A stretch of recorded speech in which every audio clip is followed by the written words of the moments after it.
God bless you all. మరి చిన్న మాటని మనం చదువుకుందాం. అందరు కూడా కూర్చుందామండి. కొలస్సీలు రాసిన పత్రిక 1వ అధ్యాయము 22వ వచనం చదువుతున్నాను. తన సన్నిధిని, మనం ఎవరి సన్నిధిని ఉన్నామండి ఇప్పుడు? అమ్మా చెప్పండి, మనం ఎవరి సన్నిధిలో ఉన్నాం? మనం అందరూ ఇక్కడ మాట్లాడాలి. మనం ఎవరి సన్నిధిలో జీవిస్తున్నాం? తన సన్నిధిని పరిశుద్ధులుగాను, నిర్దోషులుగాను, నిరపరాధులుగాను నిలవబెట్టుటకు ఆయన మాంసయుక్తమైన దేహమందు, ఏ దేహం అంట? మాంసయుక్తమైన దేహమందు మరణము వల్ల ఇప్పుడు మిమ్మును సమాధానపరుచును. పునాది మీద కట్టబడిన వారే స్థిరముగా ఉండండి. మనం ఎక్కడ కట్టబడి ఉన్నాం? ఏంటి ఆ పునాది? ఏంటి ఆ పునాది? వేయబడింది తప్ప మరొక పునాది మనకి లేదు. అదే ఆది అపోస్తుల పునాది ఉన్నది. వేయబడిన పునాది అది. మరొక పునాది మనకంటూ ఏమీ లేదు. ఆ పునాదిని సైతము ఇప్పుడు ఈ రోజున ఏం చేశారు? మార్చివేశారు. హల్లెలూయా. పునాది మీద కట్టబడిన వారే స్థిరముగా ఉండి మీరు విన్నట్టు ఆకాశము క్రింద ఉన్న సమస్త సృష్టికి ప్రకటింపబడినట్టు ఈ సువార్త వలన కలుగు నిరీక్షణ నుండి తొలగిపోక. ఏమంటే ఎక్కడి నుండి తొలగిపోకూడదు? ఎక్కడి నుండి? ఏంటది? ఏ సువార్త? ఏ సువార్త? అమ్మా చెప్పండి అమ్మా, ఏ సువార్త? ప్లీజ్ సిస్టర్స్, మీ తలలు పైకి ఎత్తుకోండి కొంచెంసేపు, తర్వాత కింద ఎట్టుకుందరులే. ఏ సువార్త? ఏంటి ఆ సువార్త? ఏమిటి చెప్పండి, అదే గట్టిగా చెప్పండి.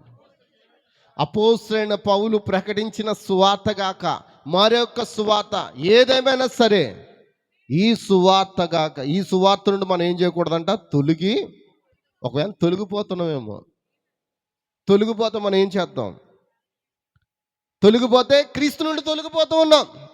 అందుకే ఈ నిరీక్షణ నుండి తొలగిపోక ఈ సువార్త వల్ల కలుగు నిరీక్షణ ఏంటి? ఈ సువార్తకున్న నిరీక్షణ ఏంటో చెప్పండి. మీకున్న నిరీక్షణ ఏంటో చెప్పండి. నిరీక్షణ అంటే ఏంటి అమ్మా? మీ నిరీక్షణ అన్న దేవునికి స్తోత్రం. హల్లెలూయా, హల్లెలూయా. నేను ప్రార్థన చేస్తూ ఉన్నాను అనమాట అండి. దేని కొరకంటే, ఇంచుమించు 2-3 వారాల్లో ఒక సహోదరికి బాప్తిస్మ ఇచ్చాం. అయితే ఆమెకి పేరు పెట్టాలని ఆలోచిస్తూ ఉన్నాను, నేను ప్రార్థిస్తూ ఉన్నాను. ఏం పేరు పెట్టాలా అని అంటున్నాను, కానీ నాకు ఆలోచన రావట్లేదు. ఆయన అడుగుతూ ఉన్నాను, ఏంటనంటే, ప్రభువా ఈ వాక్యంలో ఏదైనా ఒక మాట నన్ను తాకితే ఆ మాటనే నేను ఆ సహోదరికి పేరుగా పెడతానని అనుకున్నా. ఎంతమందికి అర్థమవుతుంది?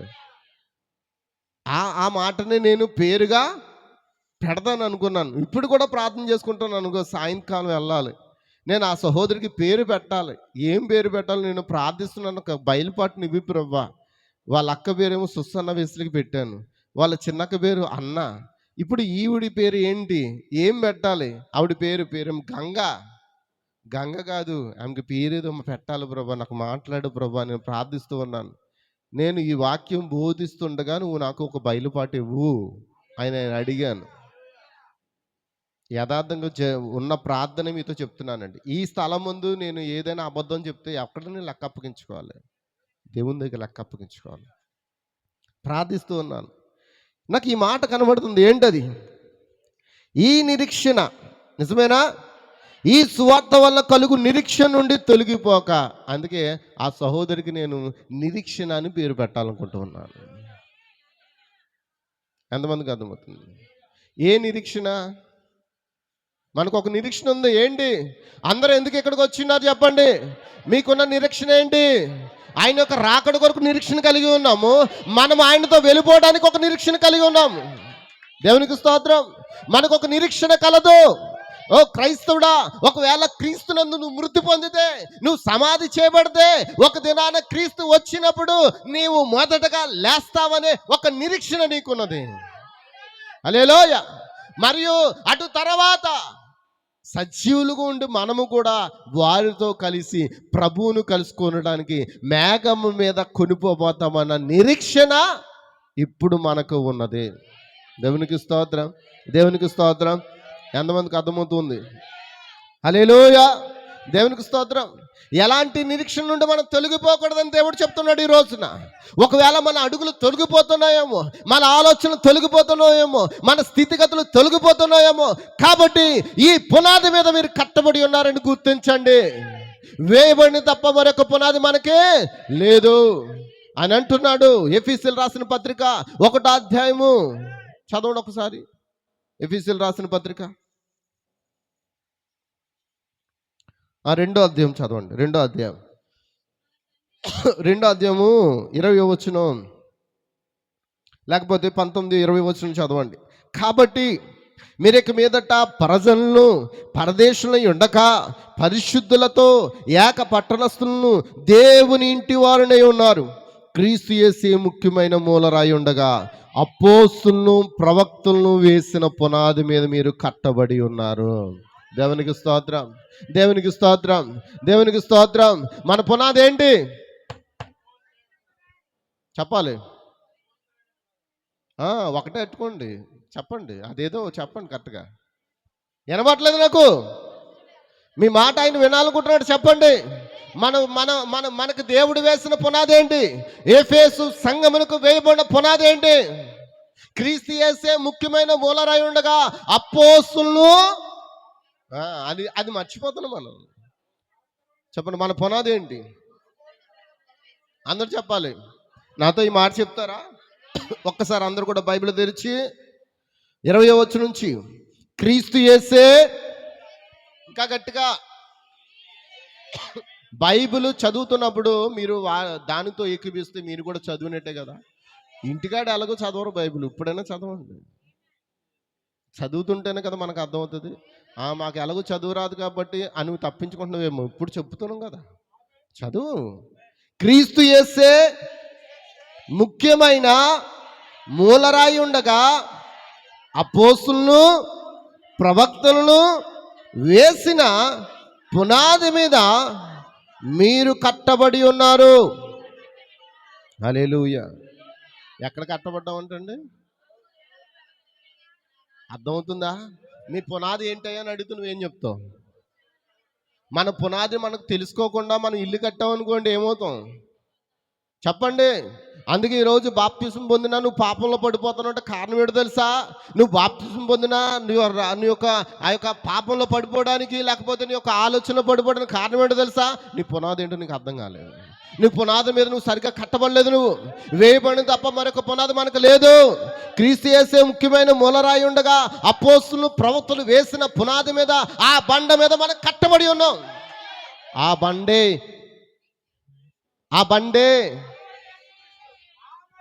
బైబిల్ చెప్తుందా? పేతురు, నీ బండ మీద నేను సంఘం కడుతున్నానంటే అందరూ అనుకుంటారు పేతురు అనే బండ మీద కట్టాడు దేవుడు అనుకుంటారు. పేతురు అనే బండ కాదండి. పేతురు చెప్తున్నాడు, పేతురు ఈ బండ మీద, నీ బండ మీద కాదు. పేతురు అనే మాటకు అర్థము రాయి. కానీ పేతురుతో చెప్తున్నాడు, పేతురు ఈ బండ మీద నా సంఘమును, ఆ బండ క్రీస్తే. దేవునికి స్తోత్రం, దేవునికి స్తోత్రం, హల్లెలూయా. కాబట్టి వేయబడిన తప్ప మరొక పునాది మనకి. అందుకే ఈ పునాది మీద మనం ఎలా ఉండాలి చెప్పాలండి? స్థిరముగా ఉండాలి. హల్లెలూయా. మీరు విన్నట్టు ఆకాశం క్రింద ఉన్న సమస్త సృష్టికి ప్రకటింపబడినట్టు ఈ సువార్త వల్ల కలుగు నిరీక్షణ నుండి తొలగిపోక విశ్వాసమందు నిలిచి ఉండినలా ఇది మీకు కలుగును. పౌలను నేను ఆ సువార్తకు పరిచారకుడిని. మరి నువ్వు ఏ సువార్తకు పరిచారకుడివి? నువ్వు ఏ సువార్తకు పరిచారకుడివి? నువ్వు అసలైన సువార్తకు పరిచారకుడిగా ఉండకుండా అసలు పునాది లేని సువార్తకు నువ్వు పరిచారకుడిగా ఉన్నావు అనుకోండి, నువ్వు దేవునికి పరిచారకుడు కాదు. మరి ఎవరికి పరిచారకుడివి? దేవునికి స్తోత్రం.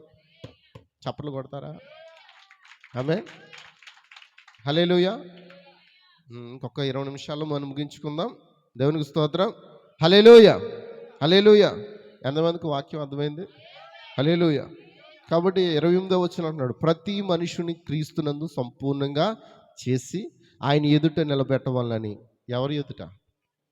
మిమ్మల్ని వాక్యం చెప్పి ప్రతి వారము మిమ్మల్ని మలిచేది దేనికి? పాస్టర్ గారికి పేరు తెచ్చుకోవడానికి, పాస్టర్ గారు బిల్డింగ్లు కట్టుకోవడానికి, పాస్టర్ గారు కార్లు కొనుక్కోవడానికి. దేనికి? కానీ ఇప్పుడు సేవ అలా అయిపోయింది.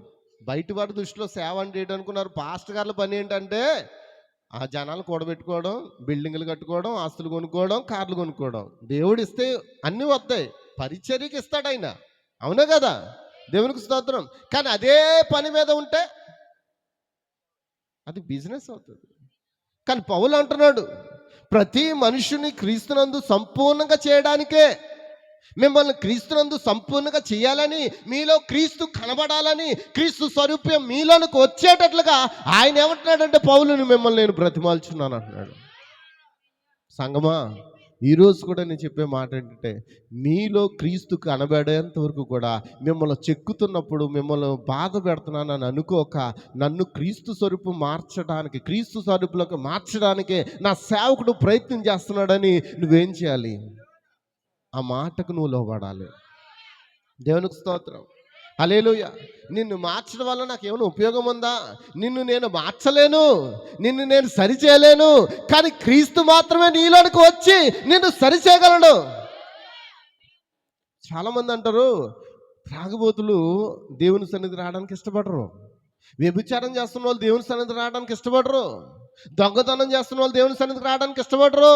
వాళ్ళ దగ్గరికి పోయి నువ్వు సువార్తను అందించినప్పుడు వాళ్ళు ఏమంటారో తెలుసా? తప్పించుకోలేక, అయ్యా నేను మారాక వస్తాను. ఏంటి? ఏమండి? ఏంటంట? మారాక వస్తాను. ఒకవేళ నీకు జబ్బు చేసినప్పుడు నువ్వు హాస్పిటల్కి ఎందుకు వెళ్తున్నావు? ఎందుకు వెళ్తున్నారండి మీరు హాస్పిటల్కి? నువ్వు తగ్గాక వెళ్ళొచ్చు కదా. నా మాటలు ఎంతమందికి అర్థమవుతున్నాయి? నువ్వు తగ్గాక వెళ్ళొచ్చు కదా హాస్పిటల్కి. నువ్వు తగ్గాక వెళితే హాస్పిటల్లో నీకు మందులు ఇస్తారా? ఎవరు? నువ్వు మారాక దేవుని సన్నిధికి వస్తే నువ్వు దేవుని సన్నిధిని ఏదో పొందుకోలేవు. నీకు మార్పు రాక మునిపే, నువ్వు వ్యభిచారంలో ఉంటుండగానే, నువ్వు పేకాట ఆడుతూ ఉండగానే, నువ్వు త్రాగుతుండగానే, నువ్వు ఏదైతే చేస్తున్నావో ఆ పనిని విడిచిపెట్టరమ్మనట్లే. విడిచిపెట్టక మునిపే నువ్వు దేవుని సన్నిధికి వచ్చి కనబడు. నువ్వు మారాలంటే మారలేవు. ఎంతమందికి అర్థమవుతుంది? మార్పు నీ వల్ల కాదు. మారాలనుకున్న వ్యక్తి మారలేడు. మార్పు చేయవాడు దేవుడు మాత్రమే. అందుకే ఈరోజు మనం ఎక్కడ కనబడాలి? దేవునికి సన్నిధిలో మనం కనబడాలి. దేవునికి స్తోత్రం. హల్లెలూయా, హల్లెలూయా, హల్లెలూయా. ఎంతమంది ఆనందిస్తూ ఉన్నారు? దేవుని వాక్యం ఎంతమంది ఆనందిస్తున్నారు? అయితే మీరు ఏం చేయాలి? ఇంట్లో మన పిల్లల్ని ఏం చేస్తామంటే అత్తమా అని ఏదోటి అంటూనే ఉంటామంట. అంత ఏదోటి రెచ్చగొడుతూనే ఉంటాం. నువ్వు మారవరా, నువ్వు మారవరా, నువ్వు మారవరా. అది పిల్లల్ని అంటే అన్నారు. ఇప్పుడు భర్తను కూడా ఏమంటున్నాం మనం? నీ బతుకు మారదు, నీ బతుకు మారదని నువ్వు పలికినప్పుడు ఎలా మారుతుంది? మళ్ళీ ఇక్కడికి వచ్చి నువ్వేం సాక్ష్యం చెప్తావు? చెప్పండి బ్రదర్స్, ఏం చెప్తారు సాక్ష్యం? ఏం చెప్తారు? ఏమండి? ఏం చెప్తారు? మా ఆయన మారాలండి, మా పిల్లలు మారాలండి, మా ఇంటి వారు మారాలండి, మా బంధువులు మారాలండి. కానీ వీళ్ళు అక్కడ పోయామంటారు, నువ్వు మారవరా, నీ బ్రతుకు మారదు, నువ్వు ఎన్నడూ మారవు, నువ్వు పోతావురా, నువ్వు నాశనం అయిపోతావు, నువ్వు అది చెడిపోతావురా. నువ్వు అనేటప్పటికి ఆడు ఏమవుతాడు? ఆడి జీవితం ఏమైపోద్ది? నువ్వు ఏదైతే పలుకుతున్నావు అదే అవుతుంది. అక్కడ నిన్ను అవమానపరిచిన, నిన్ను కొట్టిన, నిన్ను తిట్టిన, నిన్ను ఏదైనా అన్నా సరే నువ్వేం చేయాలి? క్రీస్తు నీలో కనబడాలి. క్రీస్తు నీలో కనబడాలంటే హల్లెలూయా. క్రీస్తు స్వారూప్యము నీలోనికి వచ్చేంత వరకు కూడా క్రీస్తునందు సంపూర్ణంగా చేయడానికి ఆయన ఎదుట నిన్ను పరిశుద్ధునిగా, ఆయన ఎదుట నిన్ను ఎలాగంటండి నిర్దోషులుగా నిలవబెట్టడానికే యేసుక్రీస్తు మాంసము ఏంటది? ఏం చెప్పాడండి? చదవండి. మాంసయుక్తమైన దేహమందు మరణము వలన ఇప్పుడు మిమ్మల్ని సమాధానపరచును. దేవునికి స్తోత్రం. మారడు అని నువ్వు పలికేస్తే ఇంక ఎక్కడ మారుతాడు? నువ్వు ఇక్కడికి వచ్చి సాక్ష్యం చెప్పిన వాళ్ళు ఎలా మారుతారు? అందరూ నా వైపు చూస్తున్నారా? నా వైపు చూడండి. దేవునికి స్తోత్రం. పాట పాడతాం. ఏం పాట? మార్పు చెందవా, నీవు మార్పు చెందవా, నీ బ్రతుకు మార్చుకోవా, నీ బ్రతుకు మార్చుకోవా. నేను అంటాను, ఆ పాట మనం పాడుకోవాలి. మార్పు చెందాలి, నేను మార్పు చెందాలి, నా బ్రతుకు మార్చుకోవాలి, నా బ్రతుకు మార్చుకోవాలి. అనుకూల సమయం ఇది అని ఎరిగి మారు మనసును పొందాలి.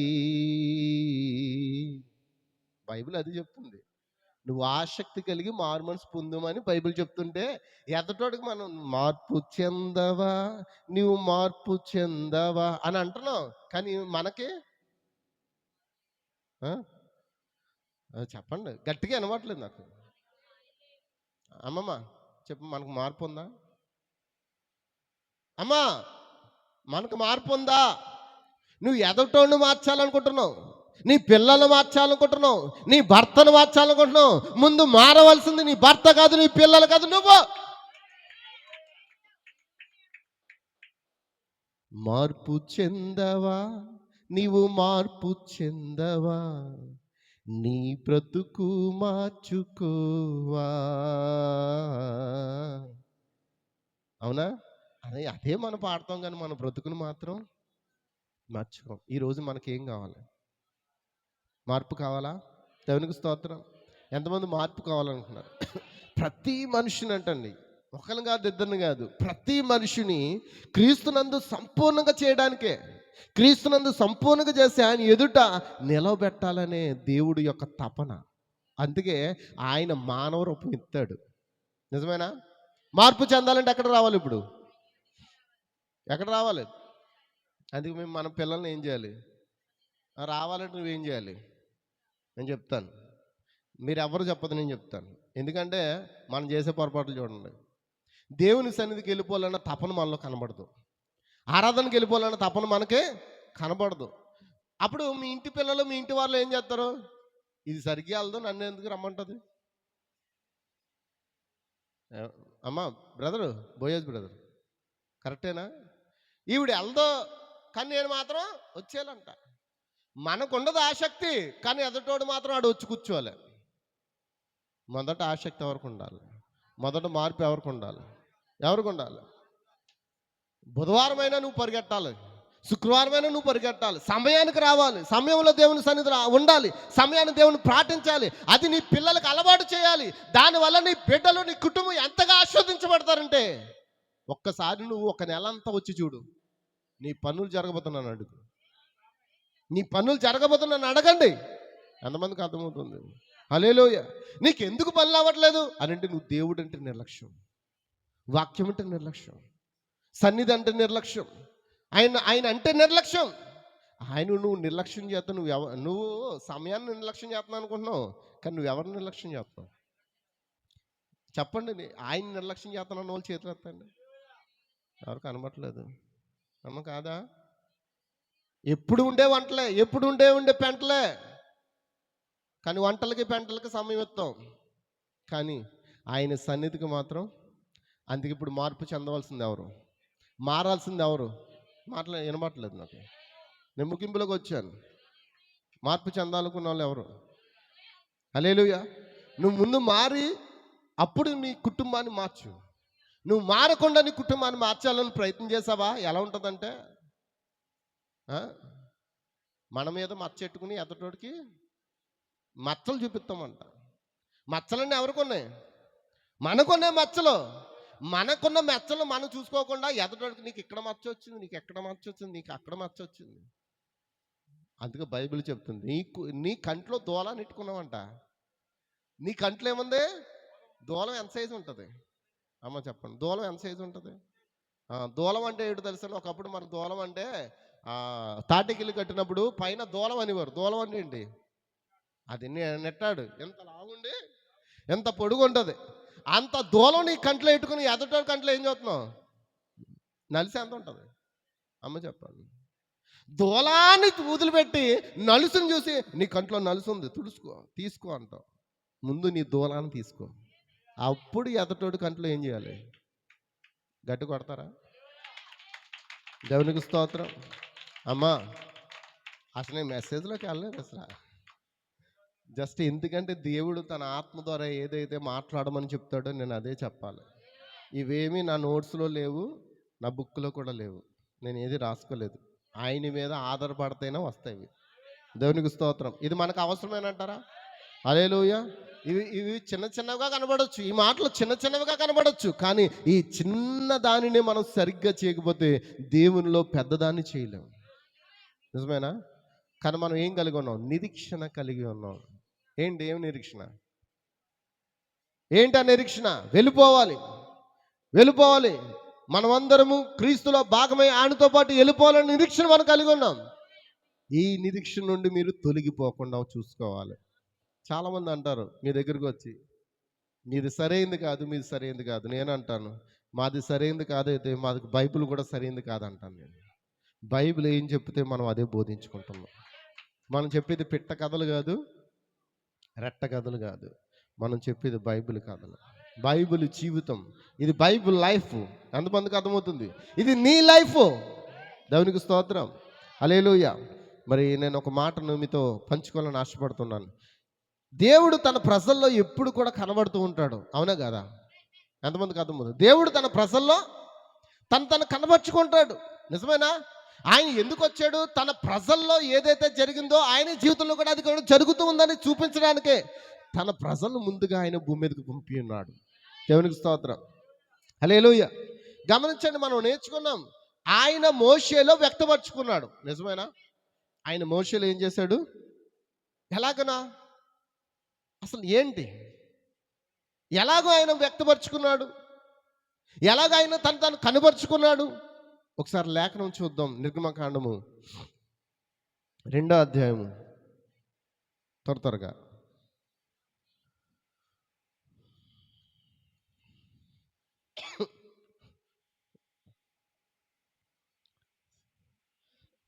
హల్లెలూయా.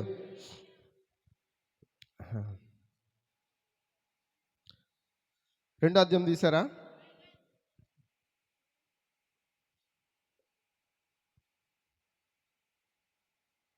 మీకు ఫస్ట్ నుండి చదివితే మనకు అర్థమవుతుంది, కానీ ఒక మాట నేను చదువుతున్నాను. 5వ వచనం. ఫరో కుమార్తె స్నానం చేయుటకు ఏటికి వచ్చును. ఆమె పనికత్తెలు ఏటి ఒడ్డున నడుచుండగా ఆమె నాచులోని ఆ పెట్టును చూచి తన పనికెత్తెను ఒకతను పంపి దాన్ని తెప్పించి తెరచి ఆ పిల్లవాడిని చూచినప్పుడు ఆ పిల్లవాడు ఏడ్చుచుండగా చూచి వాని ఎందుకు కనికరించి, వీడు ఎబ్రీ పిల్లల్లో ఒకడను. అప్పుడు వాని అక్క ఫరో కుమార్తెతో, నీ కొరకు ఈ పిల్లవాడిని పెంచుటకు నేను ఎబ్రీ స్త్రీలో ఒక దాన్ని పిలుచుకుని వస్తున్నా అనేను. అందుకు ఫరో కుమార్తె వెళ్ళుమని చెప్పగా ఆ చిన్నది వెళ్ళి ఆ బిడ్డను తల్లిని పిలుచుకుని వచ్చాను. దేవునికి స్తోత్రం. అంతకుముందు 1వ అధ్యాయము 20వ వచనం చదవండి. ఆ జనము విస్తరించి మిక్కిలి ప్రబలను, ఆ మంత్రసానులు దేవునికి భయపడినందున ఆయన వారికి వంశాభివృద్ధి కలుగు చేసును. అయితే ఫరో ఎబ్రీల్లో పుట్టిన ప్రతి కుమారుని నదిలో పారవేయుడి, ప్రతి కుమార్తెను బ్రతకనీయుడి అని తన జనులందరినీ ఆజ్ఞాపించాడు. దేవునికి స్తోత్రం. మోషేలో దేవుడు ఎలా తనను వ్యక్తపరుచుకుంటున్నాడు గమనిస్తున్నారా? ఫరో కుమార్తె ఆ నదిలో ఉన్న జమ్ముపెట్టలో ఉన్న మోషేను చూచి ఆమె హృదయం చలించిపోయి ఆమెను పెంచుకోవడానికి ఎబ్రీ తల్లిలోంచి ఒక స్త్రీని తెమ్మని తన సొంత అక్కే తన ఫరో కుమార్తె చెప్పినప్పుడు ఆమె అన్నది వెళ్ళి తీసుకురమ్మన్నది. అవునా కదా? ఇప్పుడు మోషే ఎక్కడ ఉన్నాడు? ఇప్పుడు జమ్ముపేటలో ఉండి ఇప్పుడు ఎక్కడికి వెళ్ళాడంటే, ఎవరైతే చంపాలని ప్రయత్నం చేస్తున్నారో, ఎవరైతే అతను నాశనం చేయాలని ప్రయత్నం చేస్తున్నారో వారింటికే ఒక వారసుడిగా వెళ్ళవుతున్నాడు. ఎంతమందికి అర్థమవుతుంది? ఎందుకంటే మోషే దినాల్లో మోషే పుట్టినప్పుడు అక్కడున్న ప్రజల్లో ఆ యొక్క చంటి బిడ్డలను చంపేమని ఆజ్ఞ వచ్చింది, ప్రబలింది. వారు చురుకైన ప్రజలంట. వాళ్ళు పురుడులు పోసుకున్నా ఎవరికి కూడా ఇప్పుడు మనం పురుడులు పోయమంటే హాస్పిటల్కి వెళ్తే, డెలివరీ వార్డుకి వెళ్తే ఎలా ఉంటుంది అక్కడ? అమ్మ చెప్పండి, ఎలా ఉంటుంది? డెలివరీ వార్డుకి ఎప్పుడైనా వెళ్ళి ఒక్కసారి పురుషులు ఎప్పుడైనా బయట ఉన్నారా?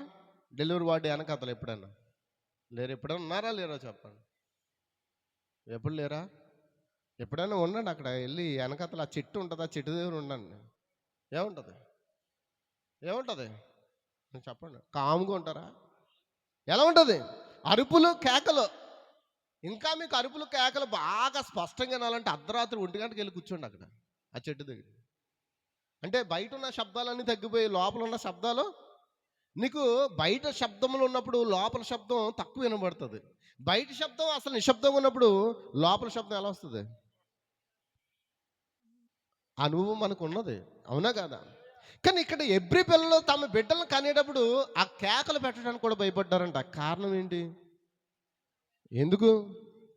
ఫరో యొక్క సైనికులు వచ్చి ఆ బిడ్డల్ని చంపేస్తారేమో, పుట్టిన ప్రతి బిడ్డను చంపేస్తారేమో అని, ఆ మంత్రస్థానులు ఆ బిడ్డలను చంపేస్తారేమో అని అరవకుండా డెలివరీ చేసేవారంట. ఎంతమందికి అర్థమవుతుంది? ఒకవేళ మగ బిడ్డను పుడితే వాళ్ళు చంపి ఎక్కడ పారేసేవారు? మస్సలకి ఆహారంగా నైలు నదిలో పడేసేవాళ్ళు. అయితే అక్కడ ఎబ్రీ స్త్రీలకు దేవుడు బలాన్ని ఇచ్చాడంట, శక్తిని ఇచ్చాడంట. వారు చురుకైన వారంట. జస్ట్ అలా నొప్పి వస్తే అలా పిల్లలు పుట్టేసేవారంట. ఎంతమందికి అర్థమవుతుంది? మన వాళ్ళు పిల్లలు కనడం ఇప్పుడు చాలా ఇబ్బంది పడుతున్నారు. మామూలు ఇబ్బంది కాదు. ఒకరినిద్దరం కనడానికే బాబు మేము ఇంకా అయిపోయింది మా పని అంటున్నారు. కానీ అప్పుడు ఎంతమంది కనివారు? 10 మందిని, 20 మందిని, అవునా కాదా? అమ్మ చెప్పండి అమ్మ. యోబు గారి భార్య అయితే 20 మందిని కన్నది, అవునా కాదు? చెప్పండి. యోబు గారి భార్య 20 మందిని కన్నది, అవునా కాదా? అంతేనా? లెక్క తప్పు వచ్చిందా? నా లెక్క ఏమైనా తప్పైందా? యోబు గారి భార్య ఎంతమందికి అన్నది? ముందు 7 మంది మగపిల్లలు, 3 ఆడపిల్లలు. తర్వాత వాళ్ళ చచ్చిపోయిన తర్వాత మరలా 7 మగపిల్లల్ని, 3 ఆడపిల్లలకి అన్నది. ఎంత చురుకైన వాళ్ళు అండి. ఇప్పుడు ఆ చురుకుతనం ఉందా? లేదండి. బలహీనమైపోయాం, బలం లేదు, శక్తి లేదు. కానీ మోషే పుట్టినప్పుడు ఆ తల్లులు ఆ కేకలు పెట్టకుండానే పిల్లల్ని డెలివరీ చేసేవారు. ఎందుకు?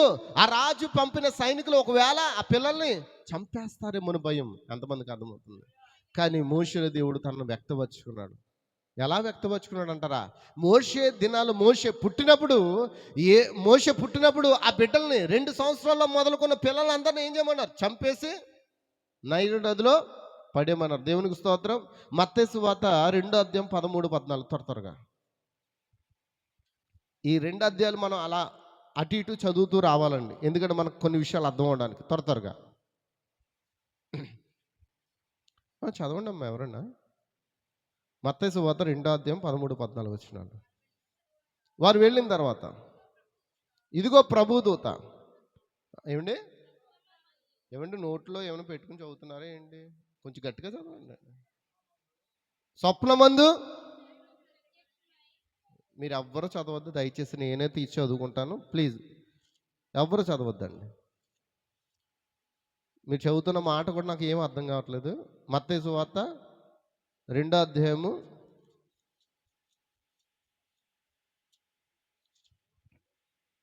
వారు వెళ్ళిన తర్వాత ఇదిగో ప్రభుదూత స్వప్నమందు యోసేపునకు ప్రత్యక్షమై, ఏరేదు ఆ శిశువును సంహరింపవాలని ఆయన వెదకబోచున్నాడని గనక నీవు లేచి ఆ శిశువును ఆయన తల్లిని వెంట పెట్టుకుని ఐగుప్తునికి పారిపోయి నేను నీతో తెలియజెప్పే వరకు అక్కడే ఉండమని అతనితో చెప్పాను. దేవునికి స్తోత్రం, దేవునికి స్తోత్రం. అంటే యేసుక్రీస్తు పుట్టినప్పుడు కూడా ఏం జరిగింది? మోషే దినాలు ఏదైతే జరిగిందో యేసుక్రీస్తు దినాల్లో కూడా అదే జరుగుతుంది. ఏంటి జరుగుతుంది? అప్పుడు పిల్లల్ని చంపేశారు. ఇప్పుడు కూడా 2 సంవత్సరాల లోపు ఉన్న పిల్లలందరినీ చంపేమని ఆర్డర్ వచ్చినప్పుడు ఇప్పుడు యేసుక్రీస్తుని ఆ దూత ఎక్కడ తీసుకెళ్ళమంటుంది? ఎక్కడికి? మోషే ఎక్కడ ఉన్నాడు? ఐగుప్తు ఫరో ఇంట్లో ఉన్నాడు. యేసుక్రీస్తు ఎక్కడ ఉన్నాడు? ఐగుప్తుకు వెళ్ళిపోయాడు. తల్లిదండ్రులు ఎక్కడ తీసుకెళ్ళిపోయారండి? మాట్లాడండి అమ్మా. అప్పుడు దూత ఏమంటుందో తెలుసా? ఆ ఫరో చచ్చిపోయేంత వరకు కూడా నువ్వేం చేయకూడదు, రావద్దు, నేను నీకు తెలియజేస్తాను. అప్పుడు మీరు వద్దురని చెప్పి దూత చెప్పినప్పుడు ఆ యొక్క యోసేపు తన భార్యను తీసుకుని తన కుమారుని తీసుకుని ఎక్కడికి వెళ్ళిపోయాడు? ఐగుప్తుకి వెళ్ళిపోయాడా? ఎంతమందికి అర్థమవుతుంది? చూడండి, ఆయన మోషేను తను వ్యక్తపరుచుకున్నాడు. మోషేను చూడండి, పిల్లలను శ్రమ పెట్టుచున్న కాలంలోనే అతడు జన్మించాడు. విమోచకునిగా ఉండేటకు అతను పుట్టాడు. ఎందుకు పుట్టాడండి? మన యేసే ఎందుకు పుట్టాడు? మన యేసే ఎందుకు పుట్టాడు? వినమట్లేదు. ఎవరిని ఎవరిని అది గుర్తుపెట్టుకోండి. హల్లెలూయ. యేసు ఐగుప్తులకు కొనిపోయి దాచినట్లే మోషేను కూడా ఆ యొక్క ఐగుప్తులో దాచారు. దేవునికి స్తోత్రం. హల్లెలూయ. హల్లెలూయ.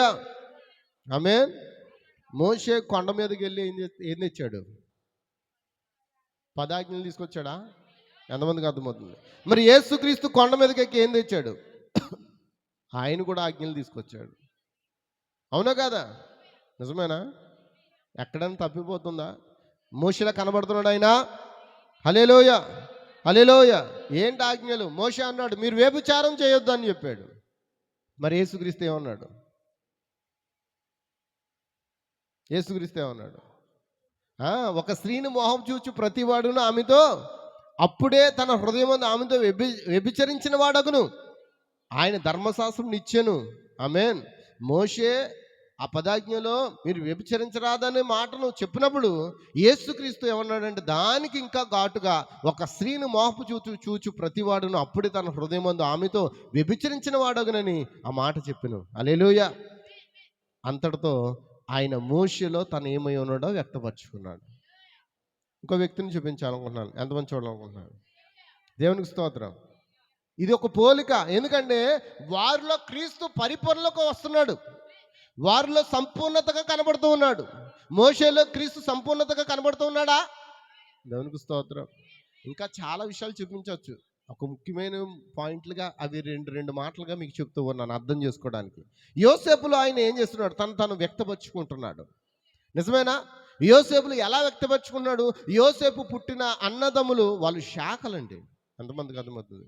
ఉదాహరణకు చెప్తున్నాను. వారు శాఖల మధ్య అతడు జన్మించాడు. నిజమేనా? శాఖలు అంటే ఏంటి?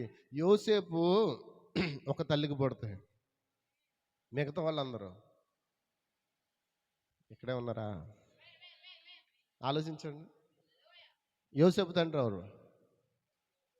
యాకోబు. యాకోబుకి ఇష్టమైన భార్య ఎవరు?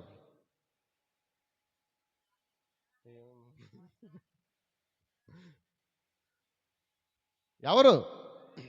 సడన్గా అడిగేస్తే అలా చెప్పమంటారు పాస్టర్ గారు అంటారు. ఏమో నాకు సడన్గా వచ్చింది మరి ఆలోచన. నేను ఆ మాట కూడా ఇక్కడ రాసుకోలేదే. ఎవరు?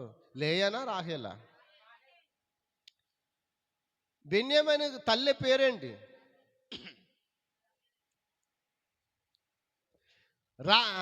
సారీ, యోసేపు తల్లి పేరేంటి? పోనీ రాహేలే కదా, చెప్పండి అమ్మా. యోసేపు బెన్యామీను ఇద్దరు అన్నదమ్ములు. వారిద్దరూ యాకోబుకు ప్రియమైన వారు.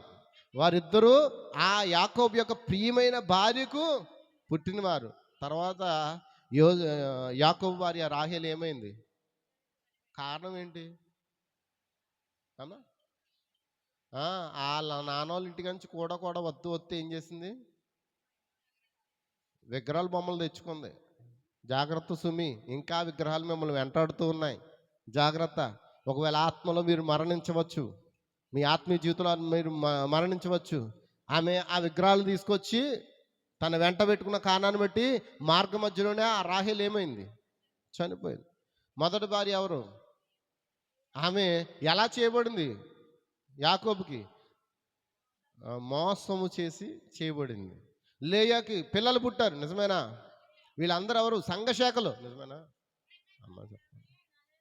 వారు సంఘశాఖలు కాదా? ఆ లేయా పనివారికి మళ్ళీ పిల్లలు పుట్టారో లేదా? వాళ్ళెవరు? సంఘశాఖలు కాదా? ఇక్కడ ఈ కాలప్రవక్త ఉన్నాడు. అతడు శాఖల మధ్య అతడు జన్మించును. అతని సోదరులు అతడు ఆత్మ సంబంధంగా ఉన్నందున వారు అతన్ని నిష్కారముగా ఏం చేస్తారు? త్రోసివేసిరి. యోసేపు ఎవరు? ఆత్మ సంబంధి. సహోదరులు ఎవరు? ఇలా చెప్తున్నందుకు బాధపడద్దు. అందులో పెద్ద సహోదరుడు తన సొంత అన్న, లేకపోతే లేయా కుమారుడు తన పినతలితోనే సంబంధం పెట్టుకున్నవాడు. ఎంతమందికి అర్థమవుతుంది? శాఖల యొక్క సంబంధాలు అలాగే ఉంటాయి. ఎంతమందికి అర్థమవుతుంది? కాబట్టి గమనించండి. అతడు ఆత్మ సంబంధంగా ఉన్నందున వారు అతను ఏం చేశారంట? త్రోసివేశారంట, ద్వేషించారంట. అతడు దర్శనాలు చూశాడు. నిజమేనా? యోసేపు ఏం చూశాడండి? నన్ను అంటే ముగించమని చెప్తున్నారు. సరే, ముగించేస్తున్నాను. హల్లెలూయా. నేను చదువుకుంటూ వెళ్ళిపోతానండి, ముగించేస్తాను. అతడు దర్శనము చూచెను, అతనితో దేవుడు ఉండెను, అతడు కలల భావం చెప్పగలిగను, అతని సహోదరులు అతను ద్వేషించిరి, అతడు తన అన్నల చేత దాదాపు ఇంచుమించు అక్కడ అతని అన్నదమ్ములో ఒక వ్యక్తి ద్వారా అతను అమ్మివేయబడ్డాడు. అతని పేరేంటి? బైబిల్ ఏం చెప్తుందో చూడండి. బైబిల్ ఏం చెప్తుందో చూడండి ఒకసారి. ఆదికాండం 37:26 వచనం. త్వరగా తీయండి, బైబిల్ తీయండి. What happened? బైబిల్ ఇంటికాడ ఉందా? దేవుని స్తోత్రం. ఆదికాండం 37:26. అప్పుడు యూదా మన సహోదరుని చంపి వారి మరణము ఏంటి దాచిపెట్టినందున ఏమి ప్రయోజనం? ఈ ఇష్మాయేలుకి వాళ్ళని అమ్మివేయడం రెండని. వాడు మా సహోదరుడు, మన రక్త సంబంధి కదా, వానికి హాని ఏమీ చేయరాదని తన సహోదరులతో చెప్పాను. అందుకు అతని సహోదరులు సమ్మతించి మిద్యానీయులు త్వరగా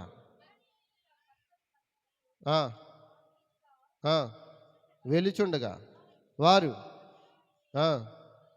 యోసేపును పైకి తీసి ఇష్మాయేలుకి 20 తులముల వెండికి అతన్ని. ఎవరు ఆలోచన అమ్మ? ఎవరు ఆలోచన? కేవలము యోసేపు అన్నదమ్ముడైన యోధా యొక్క ఆలోచన. అతను చంపితే మనకేమవుతుంది? అమ్మేసుకుంటూ సొమ్ము చేసుకోవచ్చు, ఆ డబ్బులైనా మనకు మిగిలితాయి. నిజమేనా? కాబట్టి అమ్మేద్దాం, చంపడం మనకు అపరాధం కనుక, మన రక్త సంబంధి కనుక మన సంపద అమ్మేసుకుందాం అని ఐడియా ఇచ్చినప్పుడు వాళ్ళందరూ ఏమన్నారు? ఓకే అమ్మేద్దాం అన్నారు. అమ్మేత ఇష్మాయేలుకి ఏం చేశారు వాళ్ళు? 20 తులాలకే వెండికి, 20 తులాల వెండికి అమ్మేశారు. ఎంతమందికి అర్థమవుతుంది?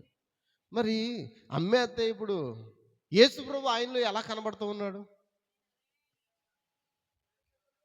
చూడండి, మత్తయి సువార్త 26:15 త్వరగా. ఈ మాట చెప్పి నేను ముగిస్తాను త్వరగా. మత్తయి సువార్త 26:15.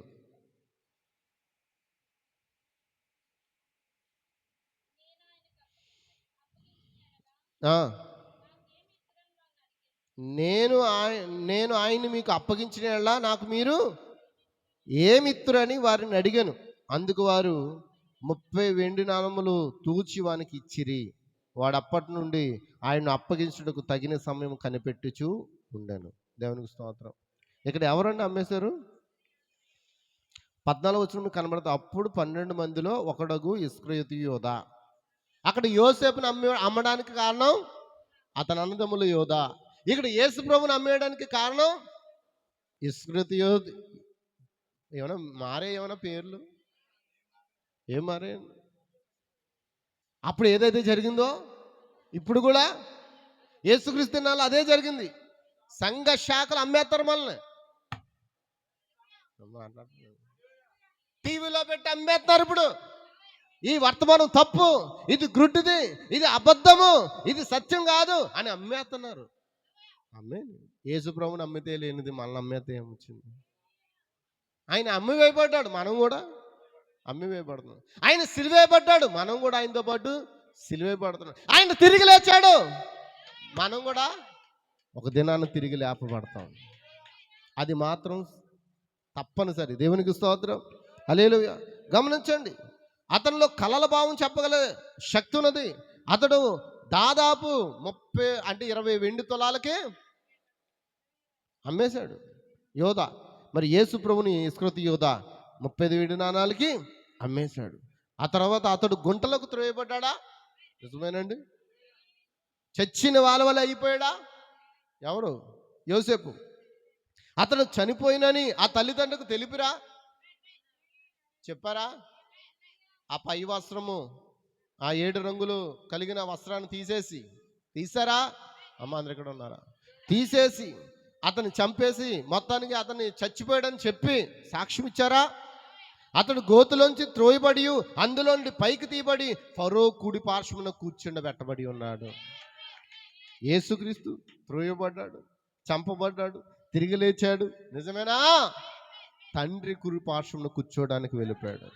ఇప్పుడు ఆయన ఎక్కడున్నాడు? సింహాసనం మీద ఆసీనుడై ఉన్నాడు. హల్లెలూయా.